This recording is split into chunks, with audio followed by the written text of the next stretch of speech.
ತಾಳಿ ಬೆಂಗಳೂರು ಬರಬೇಕಾದ್ರೆ ಸೋಮಣ್ಣನೇ ಬೆಂಗಳೂರು ನಗರಾಭಿವೃದ್ಧಿ ಮಂತ್ರಿ ಆಗ್ಬೇಕಾಗಿತ್ತು. ನಿಮ್ಗೆ ಅದು ಇತಿಹಾಸ ಗೊತ್ತಿದ್ರೆ ಹೇಳ್ತೀವಿ, ಇದ್ರೆ ಬೇಡ ಅಂತೀನಿ. ಏನ್ರಿ ಸ್ವಾಮಿ ವೀರಪ್ಪ ಮೊಯ್ಲಿ ಸಾಹೇಬರು ಚೀಫ್ ಮಿನಿಸ್ಟರ್ ಆಗಿದ್ರು. ಮೆಟ್ರೋ ಮಾಡಿ ಅಂತ ಅಂದಾಗ ಇದು ಒಂದು ಬಿಳಿ ಆನೆ ಅಂತ ಬರೆದಿದ್ರು, ಈತಿಗೆ ನಥಿಂಗ್ ಬಟ್ ವೈಟ್ ಎಲಿಫೆಂಟ್ ಅಂತ ಬರೆದಿದ್ರು. ನಾವು ಕೆಲವೆಲ್ಲ ಮಾತಾಡಕ್ಕೆ ಹೋದ್ರೆ ರಾಜಕೀಯ ಮಾಡ್ತೀವಿ ಅಂತಾರೆ, ನನಗೆ ಅದರ ಅವಶ್ಯಕತೆ ಇಲ್ಲ. ಇವಾಗ ಇನ್ನೂ ಕೂಸೆ ಹುಟ್ಟಿಲ್ಲ ಗುರು. ಡಾಕ್ಟ್ರನ್ನ ಹೇಳ್ಬಿಟ್ಟವ್ರೆ, ಮೆಟ್ರೋಗಿನ್ನ ನಮ್ಮ ಸಬರ್ಬನ್ನು ನಮ್ಮ ಸರ್ಕ್ಯುಲರ್ ಇದೆಯಲ್ಲ ಭಾರಿ ಕಡಿಮೆ ದರ. ಸಬರ್ಬನ್ ರೈಲು ನಮ್ಮ ಮನೆ ತಮಿಳ್ನಾಡಿಗೆ ಹೋಗಿದ್ದೆ, ನಾನೇ ಓಡಾಡಿದೆ. ನೀನು ಎಲ್ಲಿಂದ ಎಲ್ಲಿಗಾರು ಹೋಗು, 10 ರೂಪಾಯಿ 5 ರೂಪಾಯಿ ಪುಸ್ತಕವು ಎರಡೇ ಇದಿರೋದು ಸ್ಟಾಪ್ ಇರೋದು.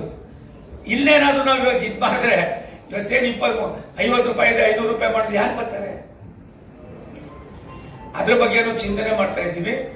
ಮೆಟ್ರೋ ಒಂದು ರೀತಿ ಹೈಫೈ, ಸಬರ್ಬನ್ನು ಮತ್ತು ಸರ್ಕ್ಯುಲರು ರೈಲ್ವೆ ಇಲಾಖೆ ಮಾಡೋದ್ರಿಂದ ಅದಕ್ಕೆ ನಮ್ಮದೇ ಆದಂಥ ಇನ್ಫ್ರಾಸ್ಟ್ರಕ್ಚರ್ ಇರ್ತದೆ. ಅದನ್ನೆಲ್ಲ ಹೀಗೆ ಡಿಸ್ಕಷನ್ ಮಾಡ್ತಾ ಇದ್ದೀವಿ.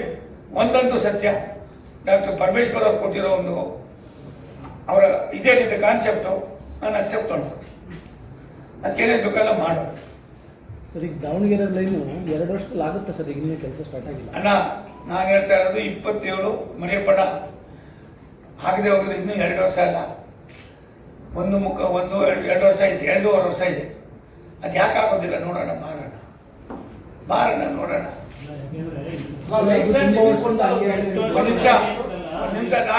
ಒಂದು ನಿಮಿಷ ತಗೊಳಪ್ಪ. ಅಷ್ಟು ವರ್ಷ ಆಯ್ತು, ಎಷ್ಟು ಅಕ್ವಿಜೇಷನ್ ಆಗಿತ್ತು? ಇವಾಗ ಏನಾಗಿದೆ? 100% ಅಕ್ವಿಜೇಷನ್ ಆಯ್ತು. ತಥಾರಾಗ ತಥಾ ಪ್ರಜೆಗಳು ಸರ್ಕಾರ ಟೆಂಡರ್ಗಳು. ನೀವು ಇನ್ನೊಂದು ಇವ್ರದ್ದು ಸನ್ಮಾನ್ಯ ಜಯಚಂದ್ರ ಸಾಹೇಬ್ 660 ಕೋಟಿ ರೂಪಾಯಿ ಟೆಂಡರ್ ಆಗಿದೆ ಸಿರಾ ಹತ್ರ. ಇನ್ನೊಂದು 20 ದಿನ ಒಂದು ತಿಂಗಳಲ್ಲಿ ನಾನು ಅಶ್ವಿನಿ ವೈಷ್ಣವ್ ಕರ್ಕೊಂಡ್ಬಂದು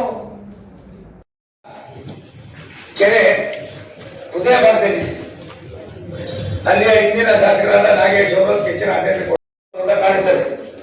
ಕೇವಲ ನಾನು ಹೇಳಿದೆ, ನಮ್ಮಲ್ಲಿ ದುಡ್ಡಿದೆ, ನಾವು ದುಡ್ಡು ಕೊಡ್ತೀವಿ, ನಾವು ಡೈರೆಕ್ಟ್ ಮಾಡಕ್ ಬರೋದಿಲ್ಲ. ನೀವು ಅದನ್ನ ಏನ್ ಮಾಡ್ಬೇಕು ಅಂತ ಮಾನಿಟರಿಂಗ್ ಮಾಡಿದ್ರೆ ದುಡ್ಡು ಕೊಡೋದು ತಯಾರಾಗಿದ್ದೀವಿ. ಅದನ್ನ ನಾನು ಅಮಾನಿ ಕೆರೆಗೆ ಹೋಗಿದ್ದೆ, ಅದೆಲ್ಲ ಮಾಡಿರೋ ಸರಿ ಇದೆ. ಆದ್ರೆ ಅಲ್ಲಿ ಬರೋ ಗಲೀಜ್ ನೀರು ಅದು ಸ್ಮೆಲ್ ಮಾಡ್ಬೋದು, ಹೆಂಗ್ ಮಾಡ್ಬೋದು, ಇದರ ಸಾಧಕ ಬಾಧಕ ಏನು? ಯಾರಾದ್ರೂ ಒಬ್ಬ ಟೆಕ್ನಿಕಲ್ ಆಗಿ ಕ್ವಾಲಿಫೈ